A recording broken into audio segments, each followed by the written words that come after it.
Carrera de canto en el Real Conservatorio de Madrid. Esta joven tiene la voz impostada de natura y posee tal flexibilidad en ella que puede cantar lo que quiera. Pedro la Virgen, tenor y catedrático de canto del Real Conservatorio de Madrid. La experiencia de Rostock marcó un norte en mi carrera musical, tanto que al llegar a Madrid me puse en contacto con el conservatorio para informarme sobre las pruebas de acceso para estudiar la carrera de canto. Me dijeron que era el último día de plazo para echar la solicitud, con lo cual me desplacé hasta allí, la rellené y a velocidad de vértigo la entregué en el último minuto. Ya estaba tranquila. Solo tenía que esperar a que me comunicaran la fecha de dichas pruebas, que según me dijeron tendrían lugar en el Conservatorio de Ópera. El Conservatorio de la capital, durante el reinado de Isabel II, se convirtió en uno de los principales teatros europeos y en 1966 se abrió al público como auditorio y sede del Real Conservatorio Superior de Música y Escuela de Arte Dramático de Madrid. Entre las históricas paredes de este emblemático lugar se comenzaron a dibujar mis primeras e impactantes experiencias como cantante lírica. Pero no vayamos tan deprisa. Antes había que pasar esa prueba de fuego que, si tenía la suerte de superar, me abriría las puertas hacia la nueva dimensión que configuraba el mundo del canto clásico. La prueba consistía en hacer unas vocalizaciones y, si el jurado consideraba que estaban a la altura, interpretar una obra clásica de libre elección. Tuve poco tiempo para prepararme, pero como los ángeles ayudan cuando una está en disposición de avanzar en el camino de la vida, el organista de la Basílica Hispanoamericana de la Merced, mi amigo Antonio, que era un buen pianista, se ofreció a acompañarme al piano en dicha audición.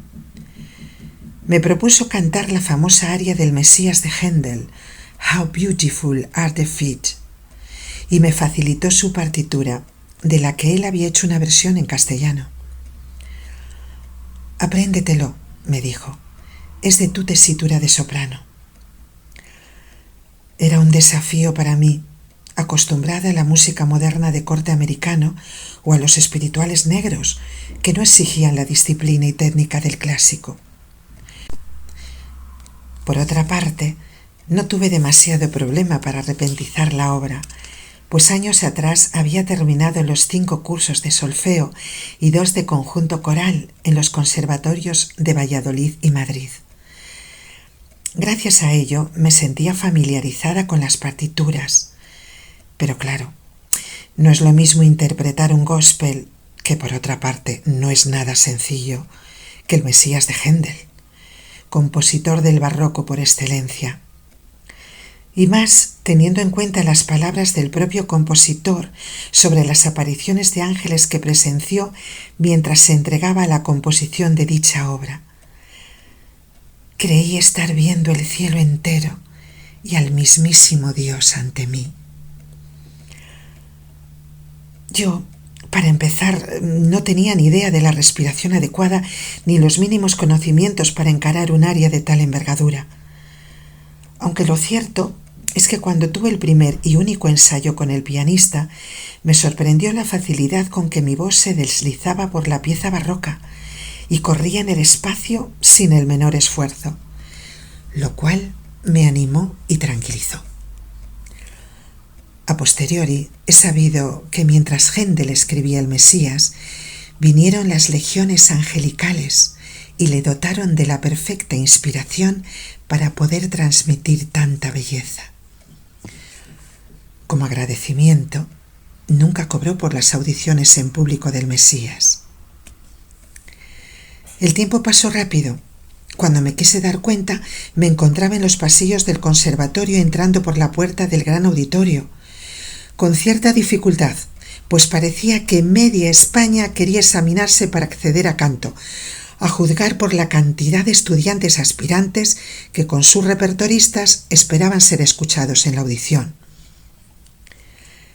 El tribunal que nos examinaba era del propio conservatorio y estaba compuesto por su catedrático de canto y gran tenor, donde los haya, Pedro la Virgen, y los profesores Amable Díaz, María Luisa Castellanos y José Rodríguez Valverde.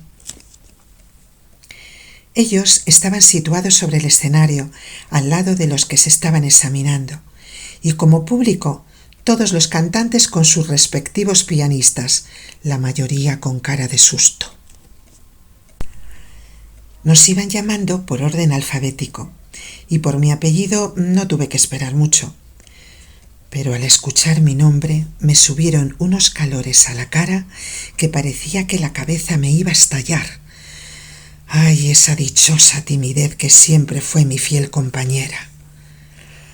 Tenía ya sobrada experiencia de cantar ante públicos y jurados exigentes y acababa de ganar el premio de Rostock. Pero esto era distinto, pues me enfrentaba a lo desconocido por mí hasta ese momento, el gran mundo de la lírica.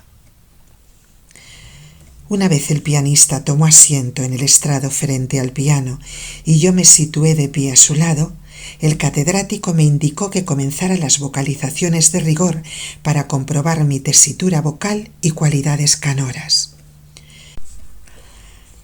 Íbamos subiendo por tonos cuando nos mandó parar. «Está bien». A lo que Antonio comentó: «Puede subir mucho más, maestro». Y don Pedro le respondió: «Por nosotros es suficiente». Voy por buen camino, pensaba yo. No me dio tiempo a divagar, pues ya estaba sonando la introducción de la bellísima aria de oratorio How Beautiful. Y en ese momento me percaté del consejo del pianista cuando me advirtió de que utilizara el atril por si se me olvidaba el texto. Pero para esas cosas he sido siempre muy rebelde y he ido a mi aire. Cualquier barrera entre el público y yo siempre lo vi como una dificultad para transmitir vis a vis el mensaje musical. Bien, es verdad que para todo lo demás he sido el despiste personificado, pero para retener textos y música tengo buena memoria. Por ello me ratifiqué en cantar sin atril. Así que con mi falda vaquera crema de talle bajo, con vuelo por encima de la rodilla, chaqueta torera marrón y mi cabello rizado a mechas, comencé a cantar el aria del Mesías, iniciándola suave y resuelta. Es un aria corta y a la vez intensa, que con emoción transmití a los allí presentes, articulando con la clara dicción de la que hacemos gala las de Valladolid, y acompañada por esa voz lírica que todos decían que tenía, acometiendo la obra con más sentimiento que conocimiento. En ese momento no era consciente de lo que supondría la música de Händel en mi vida futura. La cremosidad y finura expresiva de sus notas se abrazaban a mi voz, aún virgen en ese género musical, liberando armónicos que desconocía de ella y que posiblemente habían sido aprisionados por otras músicas, y me dejé llevar. Este aria se puede escuchar en mi cuenta de YouTube. Qué bellas palabras tiene el mensaje que nos trajo el Salvador. Qué bellas palabras son la paz, el amor y el perdón, etc. Esta joven ha hecho su propia versión en español, apostilló don Pedro la Virgen, y tiene una voz impostada de natura. Posee tal flexibilidad en ella que puede cantar lo que quiera. Ante estas palabras pasó por mi mente el recuerdo de mi madre cuando me aconsejó siendo niña en las clases de doña Nati. No saques toda la voz, hija, canta suave. Esto, con seguridad, hizo que no se malograra en esa edad tan delicada y estuviera colocada mi natural impostación inmáscara, a la que don Pedro definió como un don de nacimiento. Qué alegría haber convencido a un tenor de tal calibre y a los demás profesores de canto que asintieron con sus palabras. Y yo, orgullosa, aunque todavía algo noqueada, recogí mi partitura del piano y después de dar las gracias al jurado, bajé los escalones que me separaban del patio de butacas, seguida de Antonio, que estaba a la mar de feliz. Salimos a la plaza de Ópera y en ese caos frenético de coches pitando a lo loco como una orquesta sin director, nos metimos en una cafetería a tomar algo. Él pidió un café, yo una tila para recuperar el hálito y serenar los nervios. Somos muchos y hay pocas plazas, pensé en alto, a lo que Antonio me respondió: no tengas miedo, has convencido al jurado, pues han visto que tienes una gran voz y entrarás seguro. Las listas salían a las 3 de la tarde y ya sola me pasé a ver los resultados de las pruebas, puesto que mi pianista, que también era abogado, tenía asuntos que atender y se había marchado. Allí estaban las anheladas listas colgadas en la pared. Los escasos metros que me separaban de mi suerte me parecieron kilómetros. El bloque de folios era interminable y mis ojos, que en aquella época tenían vista de lince, hacían chiribitas por la impaciencia que tenía. Veía borroso, por lo que a duras penas empecé a leer: fulanito, no apto; menganita, no apto, no apto, no apto, apto, no apto, no apto, etc. Dios mío, ¿dónde está mi nombre? Por fin. Raquel Esther, apto. Respiré y a continuación me senté en un banquito a saborear el momento. El pulso acelerado, pero era de alegría. Comenzaba una nueva etapa en mi vida muy dulce, sugestiva, cargada de enseñanzas y emociones, donde también conocí lo que es verdadera disciplina. Para dicha carrera de canto me otorgaron una beca de la Autógena Martínez, empresa donde trabajó mi padre más de 40 años. Esta, a través de su fundación Domingo Martínez, facilitaba a los hijos y nietos de sus empleados, sin demasiados recursos económicos, poder cursar estudios universitarios. Dicha beca, la ayuda económica e incondicional de mis padres y el gastar austero me solucionaron el poder llevar a cabo mis estudios de canto en Madrid. Después me comentaron en la fundación que durante varios años fui la primera de la lista de becados de toda España por las altas calificaciones, y desde aquí les agradezco su ayuda, que tanto bien me hizo a mí y a otras muchas personas. Estaba deseosa de que empezara el curso. El primer día, cuando entré en aquella magnífica aula y me vi inmersa en ese ambiente romántico y soñador que me transportaba a otra época, di gracias a Dios por haberme abierto este nuevo camino. Los salones de las clases en el Conservatorio de Ópera eran inmensos. Cada uno vestía piano de cola y frente a él filas de sillas donde nos sentábamos a escuchar a los compañeros de curso hasta que nos llegase el turno para vocalizar e interpretar nuestras obras. Allí reinaba un emocionante silencio. El respeto por el canto de los demás estudiantes era absoluto. Todas las correcciones que hacía el profesor, aunque fueran a otros, eran dignas de tener en cuenta. Y yo, que no me quería perder ni una pauta ni un consejo por pequeño que fuera, lo escribía todo en mi libreta, para luego repasarlo en la tranquilidad de mi hogar. Eran bellos y auténticos aquellos momentos. Estaba en mi salsa y me sentía una privilegiada. ¿Quién dijo que cantar música clásica era aburrido? Quizás lo pensé yo en algún momento, antes de adentrarme en aquel nuevo camino en el que comenzaba a crecer con toda la altura que exige ser intérprete de los más grandes compositores de todos los tiempos. Allí se respiraba vida, talento inspiración, compromiso.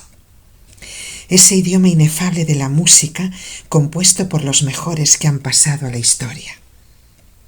No hay que olvidar que dichos autores, además de contar con la máxima intuición, se pasaban días, meses y años componiendo una obra con todos los conocimientos musicales necesarios y con esa originalidad que les hizo inmortales. Por lo tanto, en aquellas aulas, con sus cortinas, lámparas y mobiliario isabelinos, se saboreaba el arte incipiente de unos estudiantes que aprendían a valorar e interpretar la música más elevada. Allí se detenía el tiempo y yo estaba fascinada. Siempre he creído que venimos de un paraíso, y todo lo que vemos y sentimos en este mundo inmanente que nos lo recuerda, la belleza, la música, la bondad, el amor, nos retrotrae a ese paraíso perdido que algún día recuperaremos.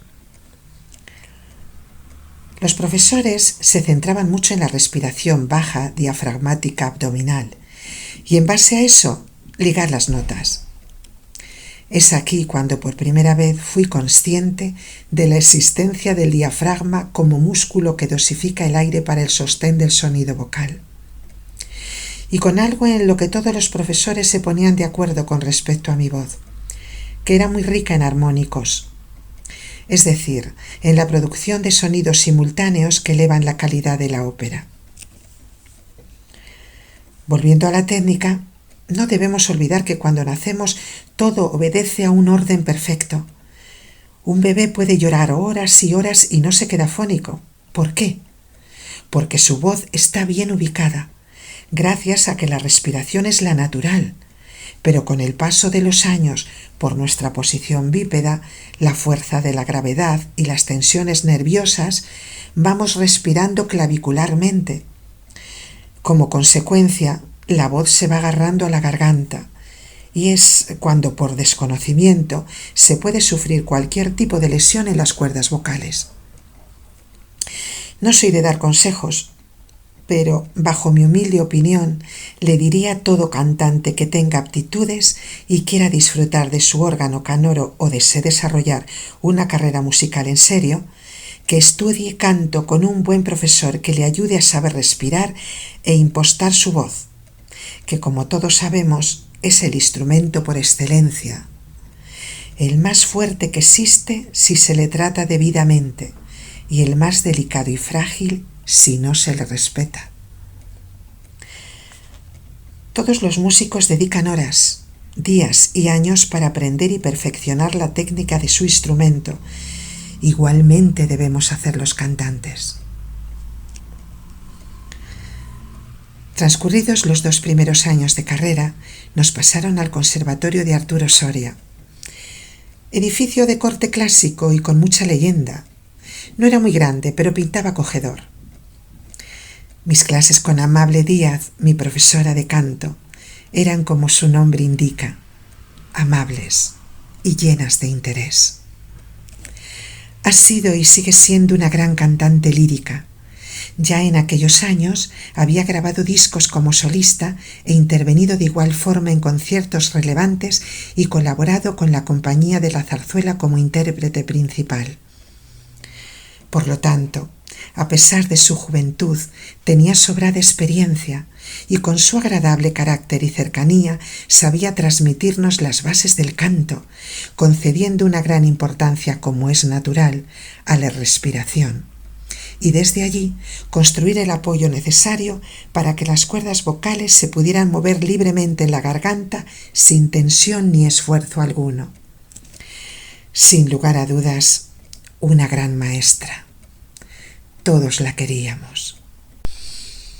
Me predispuso hacia las arias de Mozart, hechas para mi voz, según ella, en las que mi sonido se encontraba en su hábitat.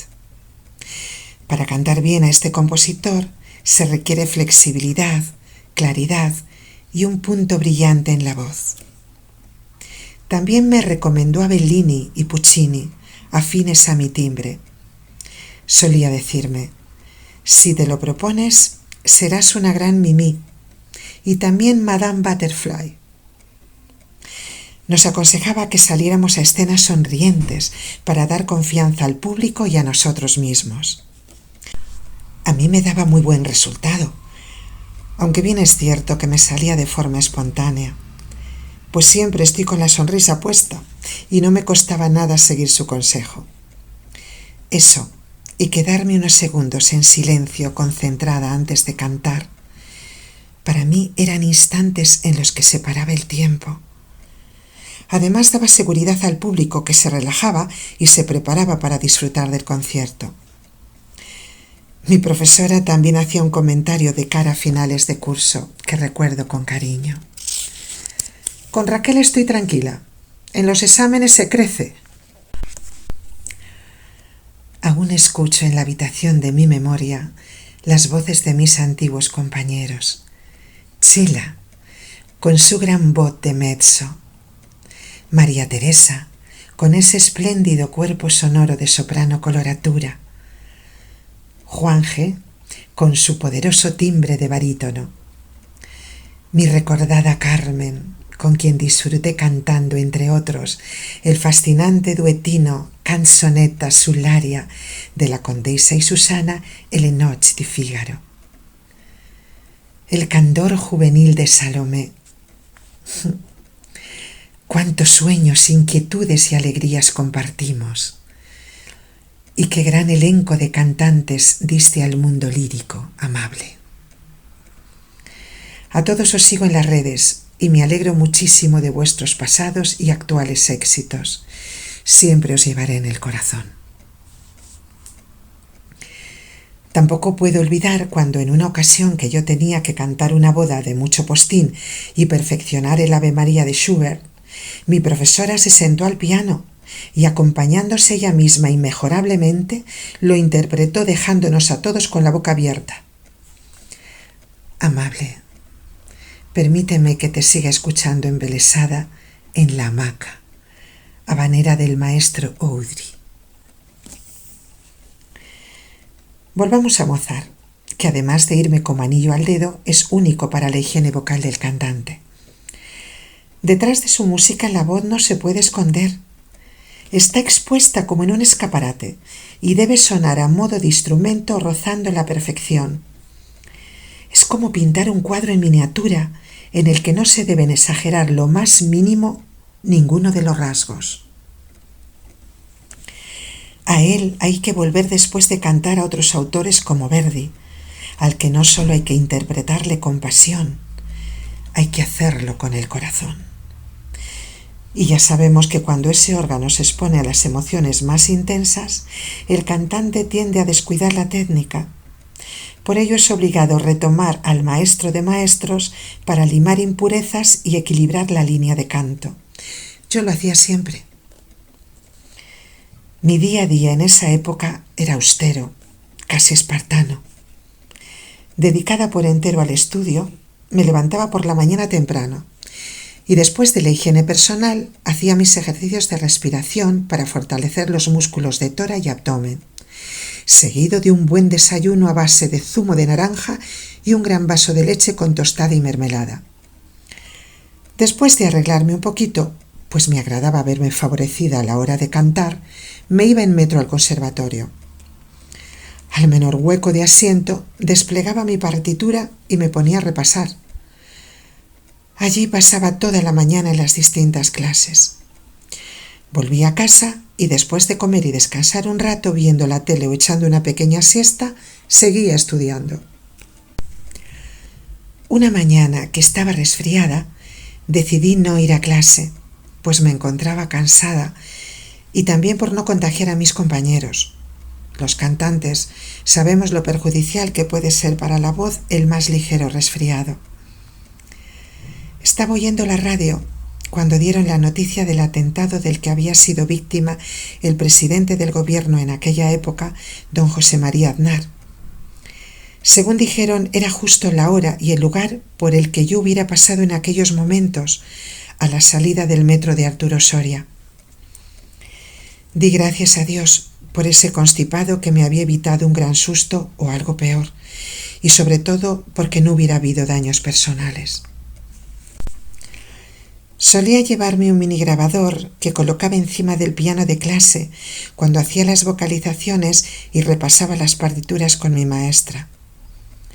Después lo escuchaba al volver a casa una y otra vez, apuntando los fallos que me indicaba amable, y así iba limando defectos.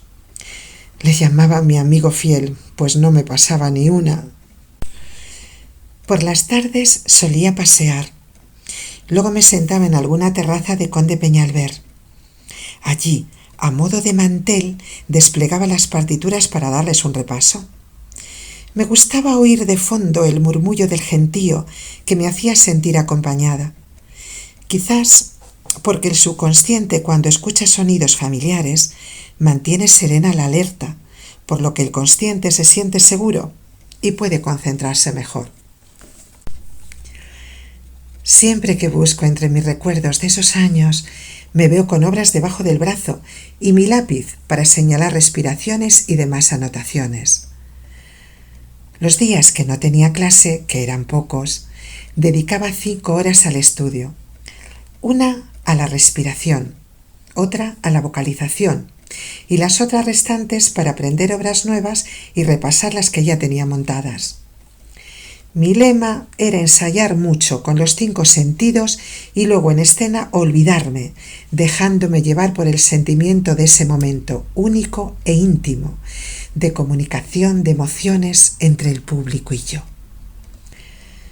Para mí, cantar sobre un escenario era un acto de amor entre los presentes y yo. Al principio, cierta desconfianza por las dos partes. Empezábamos a conocernos. A medida que iba avanzando en el recital, se producía una comunicación de sentimientos compartidos. A continuación, la caricia de la voz transmitiendo el mensaje del compositor, con mi verdad traspasando barreras. Y como colofón, el clímax de la entrega total y absoluta del público a mí y de mí al público. A partir de ahí, amigos para siempre. Los fines de semana solía viajar a Valladolid para ver a mis padres, que aunque pasaban largas temporadas conmigo en Madrid, también frecuentaban Valladolid y allí me iba yo los fines de semana para verlos y pasar unos días en familia. Una vez, aprovechando que mi prima Celia viajaba desde Canarias a la península para ver a su madre y familia, me pareció la mejor oportunidad para desplazarme a Valladolid y conocer a su hija Arantxa, que era muy pequeña aún. Me ilusionó verles a mi prima y su marido Javier, radiantes con su niña en los brazos. ¡Qué bonita era de niña Arantxa! Rubita, de delicadas facciones, y lo mismo que en la actualidad, muy cariñosa. Luego vino Javi, que a pesar de estar dotado para la música, siendo un gran batería, no lo profesionalizó. Buen estudiante y con el tiempo, al igual que su hermana, 2 buenos empresarios. Javi se casó con Noa y son padres de 2 preciosos mellizos, Hugo y Alicia. Arantxa se casó con Álvaro y tuvieron a Ainhoa y Paola, tan guapas como deportistas. De vuelta a Madrid, una tarde llevé unas bolsas de ropa a mi parroquia Virgen de la Providencia y San Cayetano, y al dejarlas en portería, oí una voz detrás de mí que me decía: «¿Qué nos trae esta joven?». Me di la vuelta y vi al padre Valentín Arteaga. «Ropa de Cáritas», asentí. «Muy bien», me contestó. Iniciamos una conversación en la que le hice partícipe de mis estudios en el conservatorio, mis sueños y mi intención de abrirme camino en el difícil mundo del bel canto. «Me gustaría escucharte», me dijo con interés, «y si te es posible, que cantaras algún día para los feligreses de nuestra parroquia de San Cayetano». Dado que por esas fechas tenía programado un recital solidario en la Basílica Hispanoamericana, aproveché para invitarle. «Cuenta conmigo, allí estaré». Era obvio que iba a ser un concierto emotivo, de los de lagrimita incluida. pues era mi reencuentro con esa basílica tan querida, de la que había sido durante años solista, y donde había pasado tan inolvidables momentos haciendo tan buenos y grandes amigos. Me acompañó el virtuoso guitarrista y profesor José Luis Guerra Plasencia, que hacía hablar a la guitarra y con sus delicados matices potenciaba mi canto. Interpretamos un bello repertorio en el que incluimos varias arias del Mesías que él había transcrito para guitarra clásica, como también el Ave María de Schubert o del Mio dolce ardor de la ópera Paris y Helena de Gluck, y una segunda parte a base de espirituales negros, finalizando con la habanera de Carmen de Bizet. Lee un recorte de periódico de Tribuna Libre. Corazón adentro. El torrente de pájaros de Raquel Ester. Cuando ella canta, todo a su alrededor se hace mucho más luminoso, más cordial y por lo tanto emocionadamente inocente. Eso, Raquel Ester o la inocencia iluminada, o la claridad inefable de la música que se nos va derramando alma dentro, como si en los recodos del corazón el torrente de pájaros de la voz de esta mujer quisieran poder levantar el dulce peso de esta tierra profunda y nuestra. Y benditísima. Es un río de luz sonora la voz fuerte y suave de esta hermosa muchachita de Valladolid, que cuando canta pareciera que el mundo carece todavía de rasguños y de cicatrices. Por este mundo, sin embargo, de cicatrices y de rasguños, pasea Raquel Ester el prodigio frutal de su belleza intacta y expresiva, como si la música y el canto lírico nos estuviese suplicando mucha misericordia. O dejarnos mirar por esta muchachita clarísima es comenzar a experimentar que la emoción existe reclamando el prodigio. Es muy prodigiosa esta mujer. ¿O cómo no va a ir aún el universo a mendigar estrellas si resulta que éstas las paladea entre los labios Raquel Ester para que la pureza sea ya inevitable? Comenzó siendo apenas una niña a cantar y a cosechar galardones y admiración como quien sonríe para que no se nos desorienten los caminos del silencio. Va Raquel Ester con aire de adolescente tímida por la melodía subyugante de su retrato, un retrato de alma entera en la que el cuerpo fuese un árbol de música.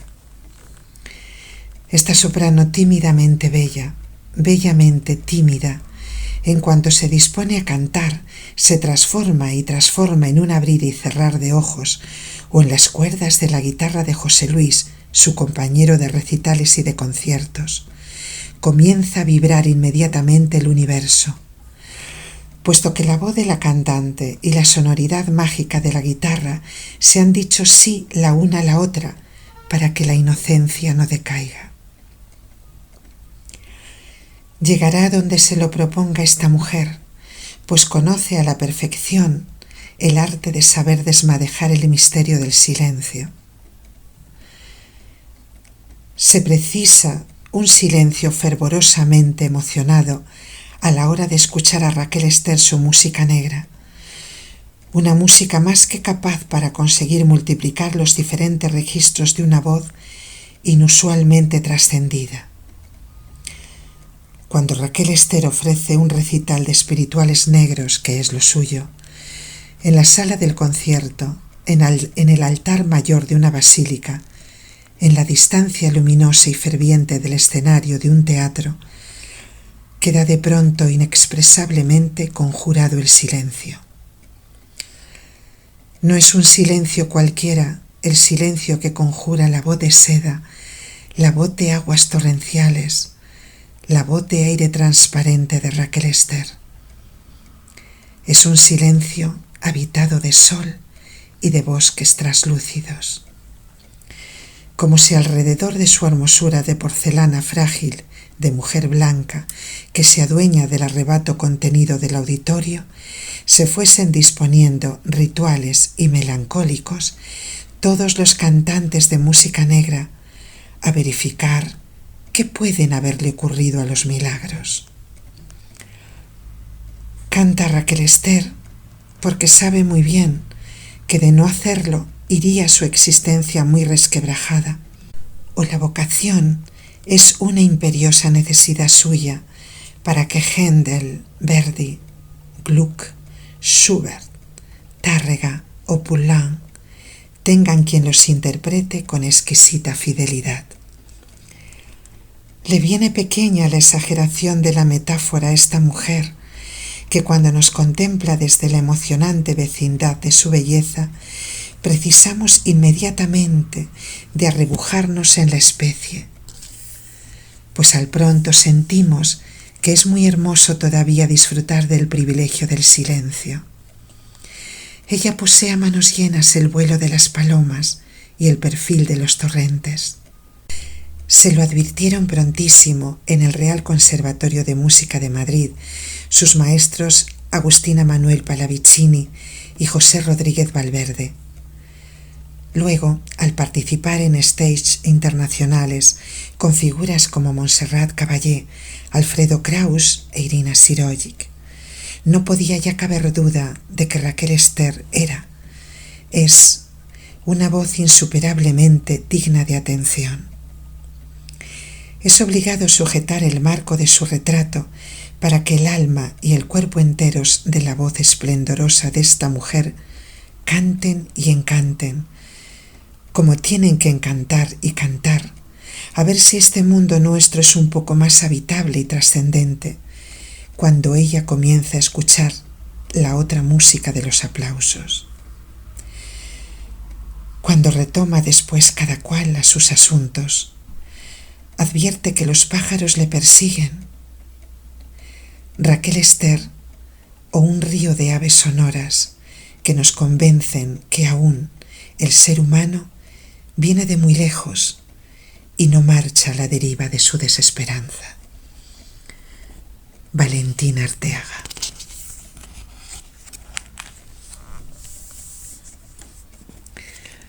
Tanto el Ave María como O del mio dolce ardor y el espiritual I Ask the Lord, Noches en la Alhambra y Adagio de Albinoni se pueden escuchar en mi cuenta de YouTube. Sigo con el relato. Durante el recital, en una basílica llena a rebosar, me sorprendió ver al padre Arteaga en la primera fila de bancos, escuchando con atención y escribiendo sin descanso. Y más me maravilló ver su crítica del concierto los días siguientes, en diversos periódicos de Castilla-La Mancha, que llevaba por título El torrente de pájaros de Raquel Esther. A posteriori me comentó: tu voz me ha transmitido algo tan hermoso que no he podido por menos describir lo que he sentido en el concierto. Mereces tener suerte, pues eres una buena persona y una gran artista. Hoy día, después de todas las críticas que me hicieron en el corto tiempo de mi carrera, doy fe de que es el artículo más significativo y trascendente que se puede hacer a una soprano, y reconozco que en épocas bajas me dio aliento e hizo crecer mi autoestima. En estos momentos, al releerlo, me vuelvo a emocionar y nunca terminaré de agradecerlo. No nos olvidemos de que estamos hablando de uno de los mejores poetas contemporáneos de España, con grandes libros a sus espaldas y condecorado con el Premio Fundación Rielo de Poesía, además de incontables homenajes, siendo una de las personas que más me conocen mi trayectoria vital.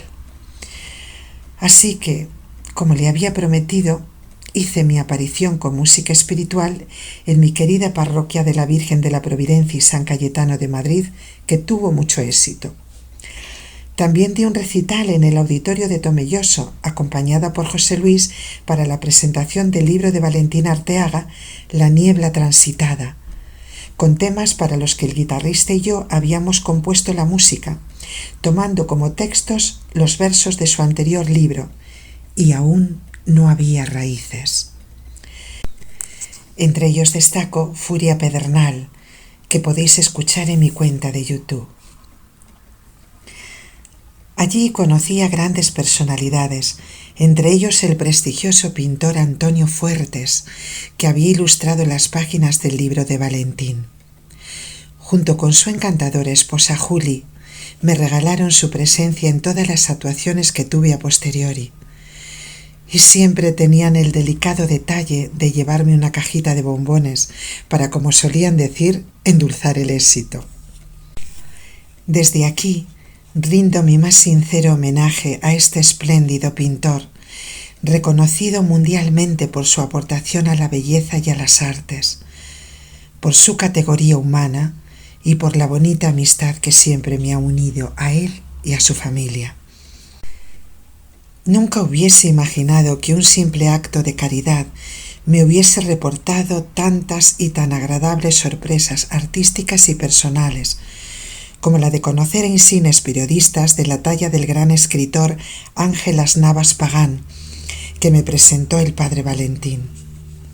De él puedo decir que es de las mejores personas que he conocido, y él, a su vez, me dio a conocer al poeta don José Gerardo Manrique de Lara, director en aquella época de la Asociación de Escritores y Artistas de España, donde tuve la oportunidad de tratar a lo más granado de los poetas y artistas de nuestro país.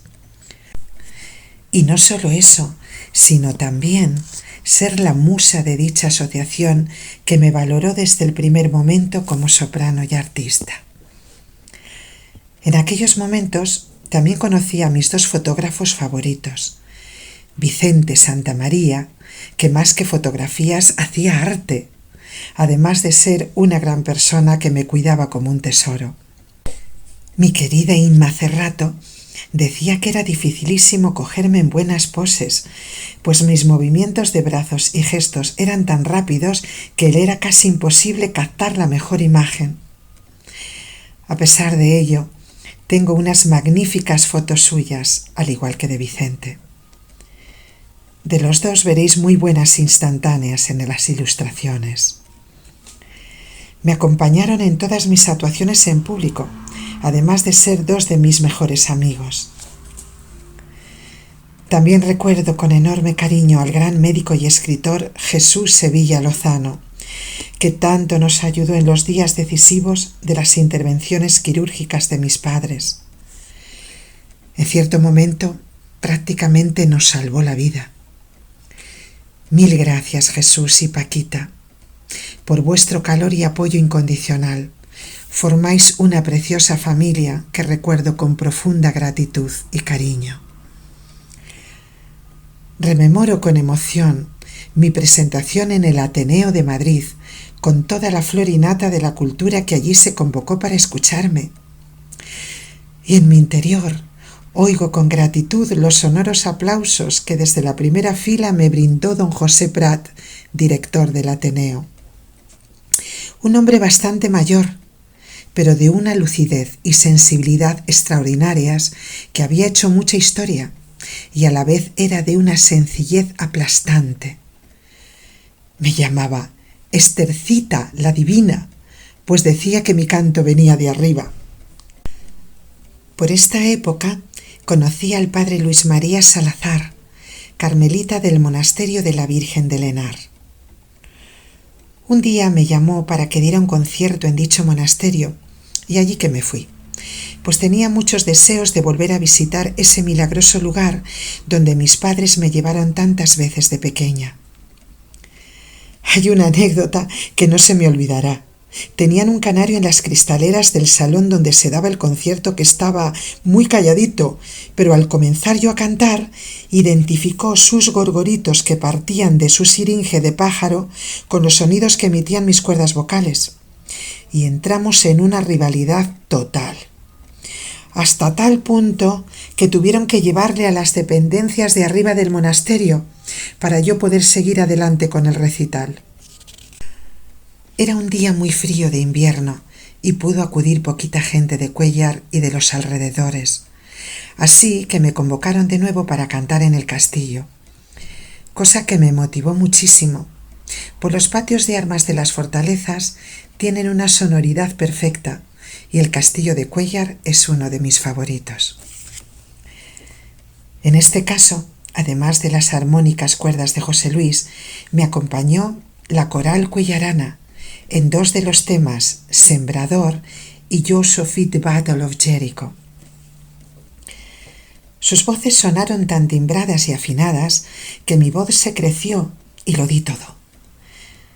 Tuve además un presentador de lujo, el padre Luis María Salazar, que me presentó como si estuviera ya en la cumbre. Presentación de la soprano Raquel Ester en su recital del día 11 de abril de 1992 en el Santuario de Nuestra Señora del Henar de Cuéllar, Segovia. No ha de ser tarea fácil para mí, aunque sí del todo ilusionada, la de acercar hasta ustedes la figura singular de Raquel Ester, soprano de excepción que por delicadeza suya voy a tener el honor de presentarles. Y esta dificultad a la que aludo estriba, y valga la paradoja para quien ha de ejercer de presentador, repito, estriba, en que dudo si he de encontrar palabras lo suficientemente precisas para definir a nuestra importante invitada, y distintas a las que le han dedicado magistralmente anteriores presentadores muy cualificados.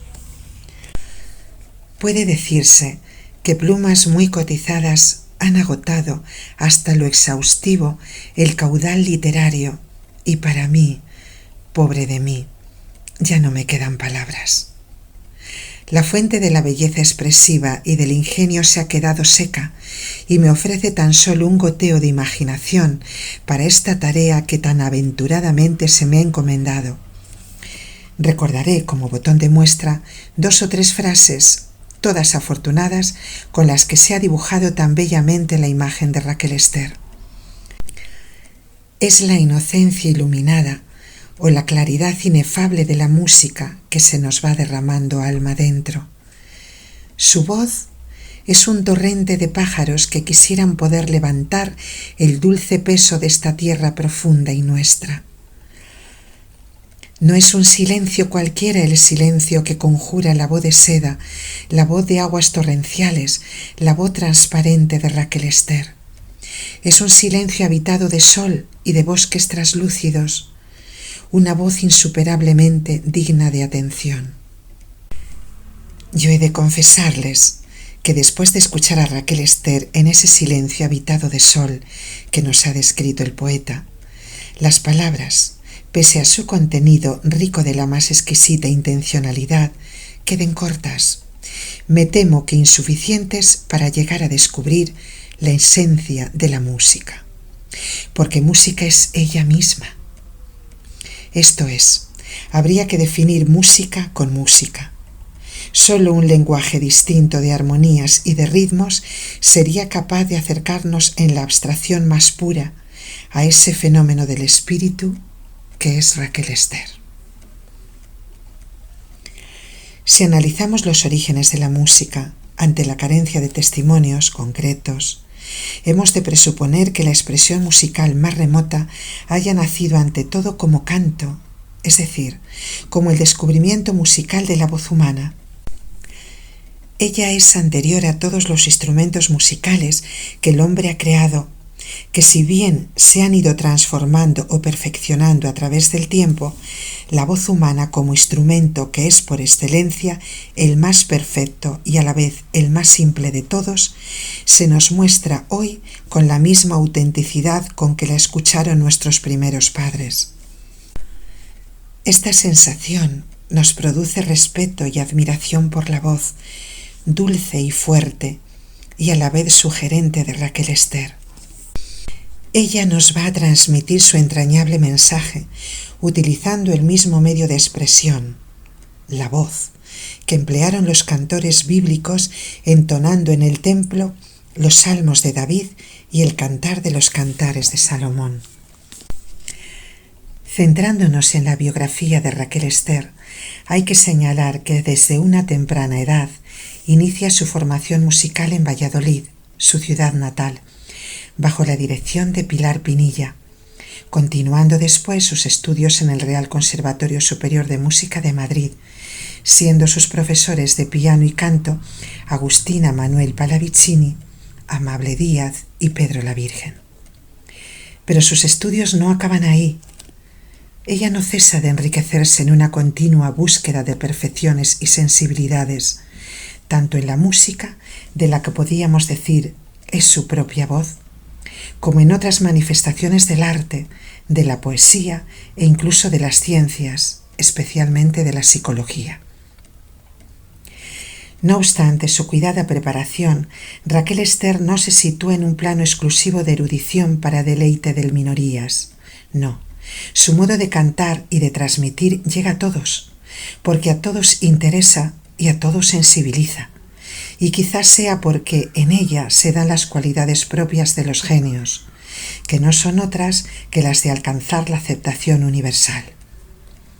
Por ello, en sus repertorios sabe cuidar la selección de canciones, en las que incluye gran variedad de estilos y escuelas, desde la ópera hasta la canción popular española y extranjera, en la que destaca sus inigualables interpretaciones de espirituales negros. A través de su carrera musical ha obtenido importantes premios, entre ellos el correspondiente a la crítica de Radiotelevisión Española, concedido por unanimidad de los críticos de radio, prensa y televisión, calificando su voz como la de mayor poder de comunicación.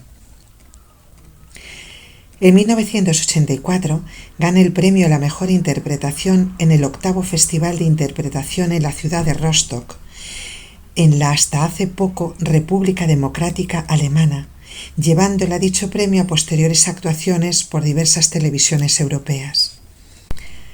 En el presente año ha sido invitada a participar en distintos programas televisivos y radiofónicos en los diferentes canales y emisoras estatales y autonómicos. Entre sus conciertos más recientes caben destacar los celebrados en la inauguración de la Basílica Hispanoamericana de la Merced, en la Asociación de Escritores y Artistas de nuestra capital, el del Ateneo de Madrid, con clamoroso éxito, y el recientemente celebrado en el Centro Cultural de la Villa de Madrid, con ocasión del homenaje tributado al maestro Rodrigo. A los valores interpretativos de Raquel Ester hay que añadir su buen quehacer como poeta y como compositora, ya que muchas de sus canciones están escritas con su letra y con su propia música. Sería injusto silenciar la presencia en este acto del excelente guitarrista José Luis Guerra. Él, por sí solo, en atención a sus reconocidos méritos, podría ser objeto de una particularísima presentación, mas la natural limitación del tiempo disponible a esta introducción nos lo impide. Podemos, eso sí, afirmar que a una cantante de excepción le corresponde un guitarrista ilustre como él es. Y nada más, les dejo a ustedes con Raquel Ester.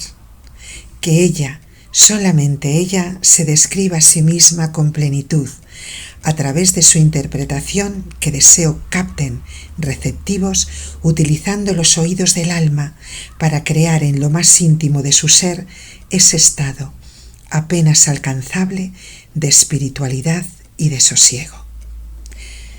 Tengo la seguridad, Raquel Ester, que tu voz y tus canciones, algunas de ellas tan cercanas al mensaje de San Juan de la Cruz, no han de encontrar un marco más adecuado que el de este claustro entrañable del santuario de Santa María del Henar, para sonar con la autenticidad en el espíritu carmelitano que aquí se respira y que a todos nos transporta y nos identifica en el amor.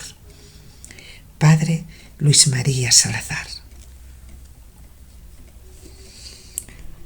Mi honda gratitud y cariño a esta bellísima persona que ya vive en el territorio de Dios.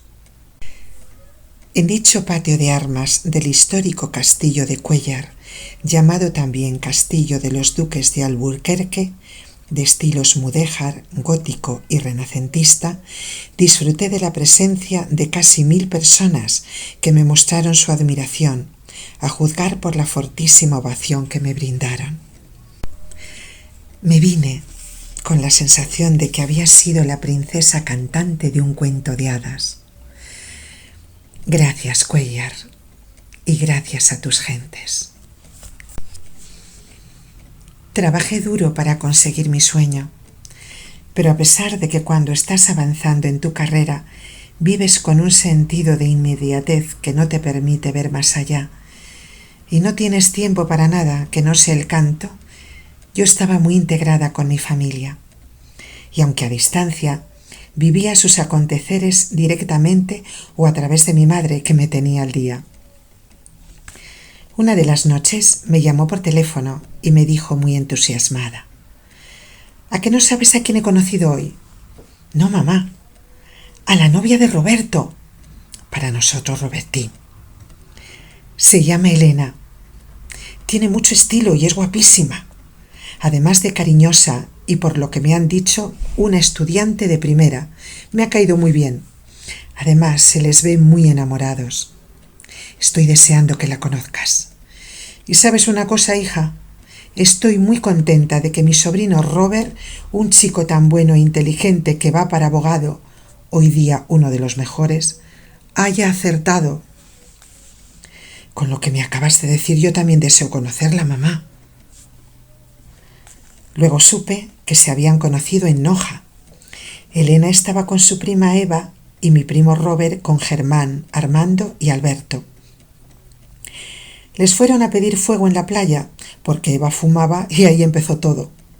Y como ocurre en las pelis con final feliz, boda de cuento incluida años después, coronando su felicidad con su bella hija Mariam, que es un amor. Sería desagradecido por mi parte obviar entre los recuerdos de mi vida el mensaje que recibí a través de mi gran amiga húngara Giselle, que había vivido momentos terribles y a la vez extraordinarios en su existencia. Era una mujer cabal y a la vez muy espiritual. La conocí tiempos atrás, después de una actuación para la elección de Miss Galicia en Lugo. Al llegar al hotel, vi una señora muy elegante sentada en uno de los sofás de recepción que se me quedó mirando. Se presentó como Giselle y me dijo que había presenciado mi actuación. Tu show es propio de Las Vegas. Y así iniciamos una conversación que duró toda la noche. Me contó que era una aristócrata húngara que había sido corredora de joyas a nivel mundial hasta que un tumor maligno paralizó su vida. Al ver que no tenía cura, presa de la angustia, se subió a su coche y como pudo se marchó a Fátima, donde estuvo durante 3 largos días con sus noches rezando a la Virgen para que le curase. Cuando regresó, el cáncer había desaparecido. Los médicos no daban crédito, por lo que, en gratitud al regalo que según ella le había concedido la Virgen, toda su fortuna la iba repartiendo a las familias más necesitadas por pueblos y ciudades de España. Me impactó tanto su historia que hicimos una buena amistad que duró toda la vida. Seguía de cerca mi evolución artística y un día me llamó por teléfono y me dijo en su español con acento húngaro: Amiga mía, he recibido un mensaje de Los Ángeles para ti y así te lo transmito. En el mundo hay extraordinarias cantantes líricas como Raquel, pero ella no ha venido para competir entre las grandes de la ópera. Para eso hay otras. Nació con un don especial, una voz trascendida para llevar almas a Dios, y debe manifestar su canto sobre todo en la música espiritual. Esa es su misión. ¿Qué responder a esto? Era tan impresionante lo que acababa de escuchar que solo pude contestar: Muchísimas gracias, Giselle. Tendré en cuenta lo que me acabas de decir. y más tarde reflexioné sobre ello. Esta gran mujer que conocí años atrás no era persona que viviera de fantasías. Muy al contrario, hablaba siempre con la verdad. Por ello, y aunque me pareciera aquello tan inverosímil, a raíz de ahí empecé a componer y a cantar más música espiritual. No sé si confirmará lo anterior lo que voy a relatar a continuación. Bien es verdad que en los conciertos se viven momentos muy impactantes, pues la música que viene de lo más profundo del alma a veces nos transporta del mundo inmanente al trascendente. Algo así ocurrió en un recital que dimos José Luis y yo un mes después en la ermita Nuestra Señora del Espinar en Guadalís de la Sierra, donde desde que llegamos todo parecía estar envuelto en un halo de misterio. Se acercaba la Navidad. Era de noche y afuera fría un frío polar. Yo tiritando en la sacristía cambiándome de ropa para actuar. Menos mal que el párroco enseguida llamó a la puerta para comunicarme que era el momento de salir, pues la ermita estaba llena. Había acudido el pueblo entero y todos estaban deseosos de disfrutar el concierto de espirituales que íbamos a interpretar. Con los aplausos de bienvenida salimos al altar y desde allí comenzamos un recital en el que, aparte del frío helador, algo mágico flotaba en el ambiente. El silencio hablaba por sí mismo y al interpretar el cant dels ocells, el canto de los pájaros, yo estaba inmersa en la belleza musical y simbólica de esa canción que emula el nacimiento del Hijo de Dios y que para mí es un canto angélico que trae luz. Cuando al dar suavemente la última nota, se abrió de par en par la puerta del coro y desde el fondo se escuchó una voz angelical con un timbre que no era de este mundo. Todos miramos y no había nadie. Al tiempo se cerró la puerta sola estrepitosamente. Todos quedamos atónitos. Seguí cantando y al final, a petición del público, volví a repetir este mismo canto, esta vez con una dulzura especial vestida de asombro. Quizás allí se había producido un prodigio que después fue muy comentado por todos los presentes. No os puedo decir nada más, porque nada más sé. Solamente que quedó para siempre guardado en mi corazón. Mis clases en el conservatorio las simultaneaba siendo colaboradora voluntaria de la revista Luces y Sombras. De esta manera pude entrevistar a grandes artistas de la música clásica, como el tenor y catedrático del Conservatorio de Madrid, don Pedro la Virgen, con el que con una sola conversación aprendí mucho y le admiré aún más. Al maestro Joaquín Rodrigo, del que ya contaré más adelante. Como también tuve el honor de entrevistar a la gran cantante Nati Mistral, que después de oírme me dijo: «Si yo tuviera tu voz». Esta gran mujer y artista, en lo poco que la traté, me pareció un encanto de persona. Por todo esto agradezco a esta gran revista, hecha con amor por grandes intelectuales y amantes de la cultura, el que me dieran la oportunidad de conocer estas personalidades y ser la crítico musical para su revista de los estrenos del Teatro Real. Solo con eso, aunque no percibiera honorarios, me sentí más que gratificada. Muchos fines de semana teníamos encuentros poéticos, donde nos reuníamos pintores, escultores, escritores en alguna de las casas a las afueras de Madrid. En dichas veladas cada uno hacía su aportación, y yo, a petición de don José Gerardo Manrique de Lara, presidente de la Asociación de Escritores y Artistas de España, entonaba el espiritual que inmortalizaría a Mahalia Jackson, Jericho. Era su favorito, junto con Le Chemin de l'amour de Poulenc.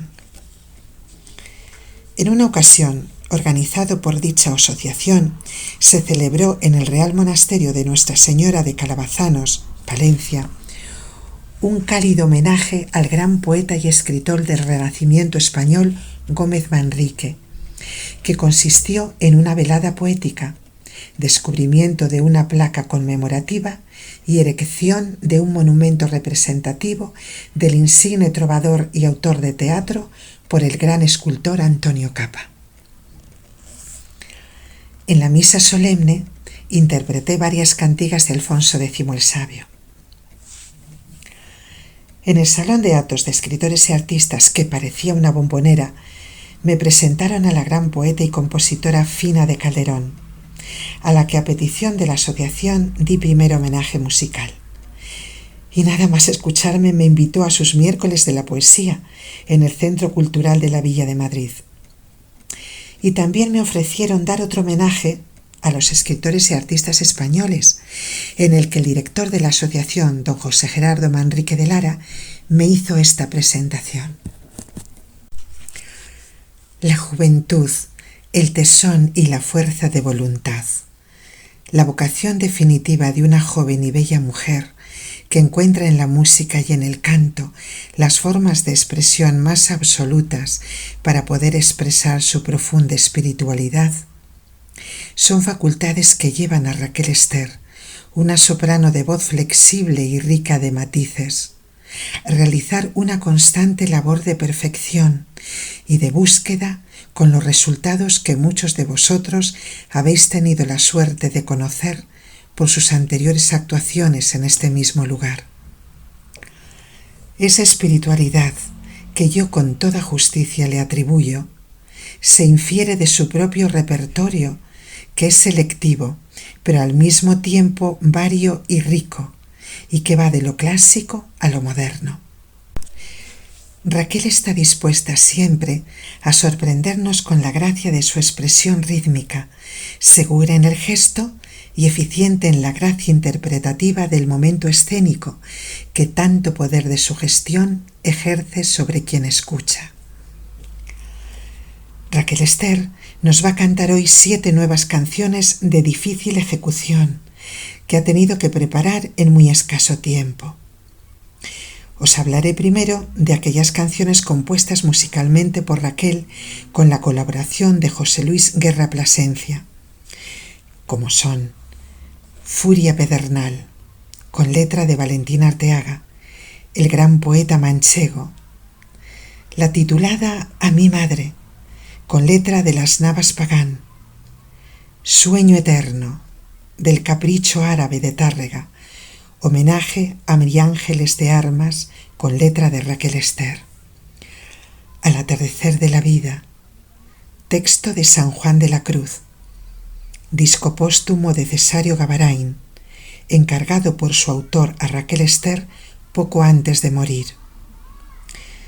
Salmo del propósito de fe, como deferencia a mi modesta persona, que corresponde al último salmo de mi libro inicial de los salmos. En homenaje al maestro Rodrigo, con letra de Fina de Calderón, nos va a cantar la canción Árbol, y también de Fina de Calderón la canción Alexei, y algo tan emotivo como ese homenaje a José Luis Martín Descalzo, con música de Palazón, y esas otras joyas de su repertorio, algunas de ellas ya saboreadas por todos nosotros, como la cantiga de Alfonso X el Sabio, Rosa de Rosas, el cante Els Sausals o el villancico Cuando Dios vino a la tierra, y los Recuerdos de la Alhambra, y Capricho Árabe de Tárrega, y Le Chemin de l'amour de Poulenc. La profesión de Raquel Ester hechiza por la propia perfección que reclama. No basta con tener una voz caudalosa, si no puede dominarse y adaptarse en cada caso a lo que una perfecta ejecución requiere. No basta tampoco ser fiel al ritmo y a la música, sino a las circunstancias que exige la interpretación del poema lírico, a la impostación de la voz, al swing creador que permite subrayar la personalidad del intérprete con sus valores gestuales y sus peculiares cadencias. Todo eso ha podido hacerlo nuestra Raquel Ester. aquella muchacha del Valle de Oliz, de cabello blondo y flequillo áureo, que semeja un telón de boca que de un momento a otro puede alborotarse para asombrarnos con las cajas y bambalinas de su talento. De aquellos brillos glaucos del Pisuerga llegaron estos ojos inquietos que nos asombran envueltos en las melodías de Gluck, o nos desafían con desenfado en el más perfecto ambiente del West Side con su Josephine the Battle of Jericho. Hemos de agradecer su presencia a Raquel Ester en este homenaje a escritores y artistas españoles que vienen a poner el broche de oro de la programación del presente curso de 1991. Con ustedes, Raquel Ester. José Gerardo Manrique de Lara. Mi padre disfrutaba con estos eventos, pues después, como hombre culto que era, podía gozar de la tertulia con lo más florido de la intelectualidad madrileña. Dimos un sentido homenaje a Federico García Lorca, en el que fui desgranando parte de las 12 canciones populares del poeta y de otros autores españoles, como Manuel de Falla, Mompou, Granados, etc.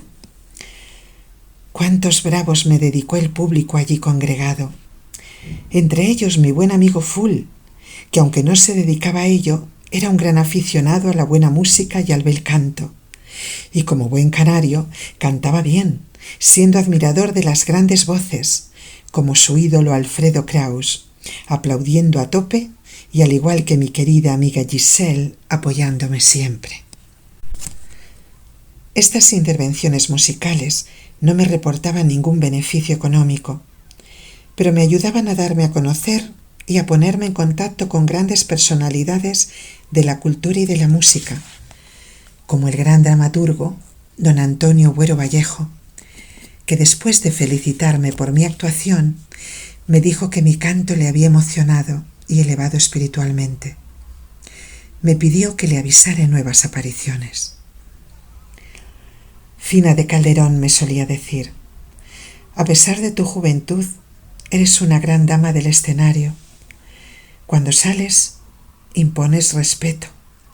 Además tienes una bonita voz que emociona. Por ello me invitó a su casa y allí me mostró varias partituras de temas compuestos por ella.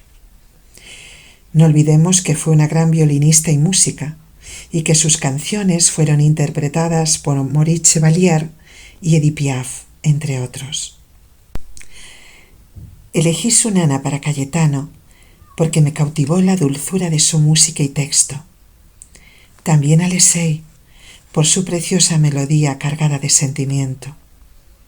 Y además un tema muy bello, del que ella era autora de la letra, pues la música estaba compuesta por el gran maestro Joaquín Rodrigo. Me refiero a Árbol, del que ya os contaré en el próximo capítulo. Nana para Cayetano y Alexei se pueden escuchar en mi cuenta de YouTube. También me presentó a la duquesa de Alba, con la cual tenía parentesco, invitándonos a las dos al Palacio de Liria, donde le presentamos esa nana para Cayetano, interpretada por mí, y que Fina había compuesto cuando nació el hijo de la duquesa, Cayetano de Alba. Allí pasamos una mañana muy agradable en compañía de la duquesa.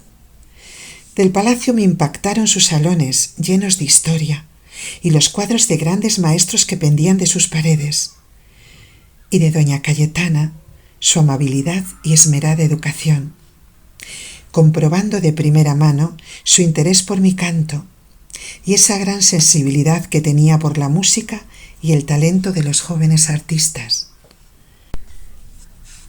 Este encuentro quedó inmortalizado en diversas revistas y es un recuerdo que conservo con hondo cariño y admiración por esa gran mujer y por lo bien que me recibió. Al mismo tiempo, yo iba terminando mi carrera de canto con altas calificaciones. De las variadas asignaturas que lo componían, solamente se me atravesó una, armonía, que para mí era un hueso importante, igual que para la mayoría de los cantantes. Acostumbrados a cantar la melodía principal, acordes y demás familia, era un misterio difícil de resolver. Las llamaba las mates del canto. Yo, que siempre fui de letras, no acababa de ver la luz. Menos mal que conté con un profesor estupendo, Miguel Grande, que aunque no muy alto de estatura, era, como su nombre indica, grande como profesor y ser humano, y nos sabía explicar y hacer entender dicha materia a los más duros de entendimiento.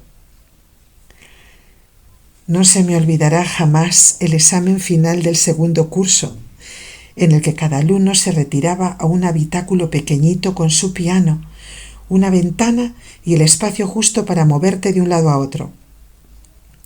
Allí debíamos de armonizar una melodía que nos proponían. 7 horas de examen, señores, para que luego digan que los músicos no trabajamos. Menos mal que aprobé. También debo reseñar que en el último año tuvimos una repertorista, Juana, que había acompañado a grandes cantantes líricos, entre ellos al inigualable Alfredo Kraus. Decía que mi voz era puramente mozartiana y se tomó tanto interés por ella que para sacarle el partido deseado me hizo trabajar al límite. Una de las mañanas, a la hora de repertorio, creo que corría el mes de enero, me pidió que cantara después de hacer unas cuantas flexiones alrededor del piano. Así lo hice, teniendo las ventanas abiertas de par en par, nevando a todo nevar. Aquello me recordó a la profesora de la serie televisiva Fama, mostrándome lo duro que había que trabajar para perfeccionar una obra. Por descontado, entoné Porgi Amor, aria de la Condesa de Lennox di Figaro, con la sutileza y la emoción contenida que requiere. Tan enérgico ejercicio me había relajado tanto que encaré dicha aria con total resolución.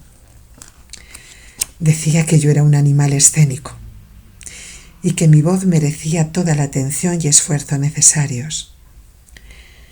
Por ello, me dedicó un tiempo extra, aparte de sus clases, para transmitirme sus conocimientos y experiencia que me sirvieron de mucho. También monté otra de las arias de la misma ópera, Dove sono, en la que la condesa de Almaviva echa de menos el amor y los juramentos que le había hecho el conde en otros tiempos de dulzura y placer. Es una de las arias más bellas y expresivas de Mozart. En ciertos momentos hay que contener la voz para suavizar la línea melódica y así conseguir los matices que requiere el sentimiento. Pues cantar es más que afinar las notas y no desorientarse del ritmo. Es ser fiel al compositor, a la época en que fue compuesta la obra y al sentido de la propia pieza musical. Se puede escuchar en mi cuenta de YouTube. Disfrutaba poniéndome en el papel de las protagonistas de las óperas que interpretaba: Susanna, Mimi, Cleopatra, Violeta, Marie, Butterfly, Norma, etc. Y vivir en la ficción esos sentimientos amorosos que afligían o enervaban a dichos personajes. Pero en mi vida real no dedicaba tiempo al amor. Yo era una sacerdotisa de la música, que solo vivía por y para el arte. Mi única pulsión de vida era crecer todo lo posible el don, la excelencia en la interpretación y que llegara a todo el mundo. Y cuando veía a los demás emocionarse con mi canto, me sentía completamente realizada y feliz. Pero eso me llevaba a no atender a los enamoramientos que provocaba a mi alrededor. Mi madre, que siempre estaba al quite, me decía: «Hija, en cuestiones de amores no te enteras de nada. Haz caso a ese pobre chico que te mira con arrobo, que en la vida hay tiempo para todo». Pero yo seguía lo mío. En estos años me llamaban de distintos programas de televisión, entre ellos el que dirigía Jesús Hermida, De tú a tú, de Antena 3, donde interpreté Sueño Eterno, inspirado en el Capricho árabe de Francisco Tárrega, al que yo puse letra, basada en la vida y obra de mi querida amiga y gran pintora María Ángeles de Armas. También Joseph at the Battle of Jericho. Josué peleó en la batalla de Jericó. Este espiritual inmortalizado por los más grandes cantantes de la historia, Mahalia Jackson, Elvis Presley, etc., se cree fue compuesto por los esclavos en la segunda mitad del siglo XIX y siempre me acompañó en mis actuaciones.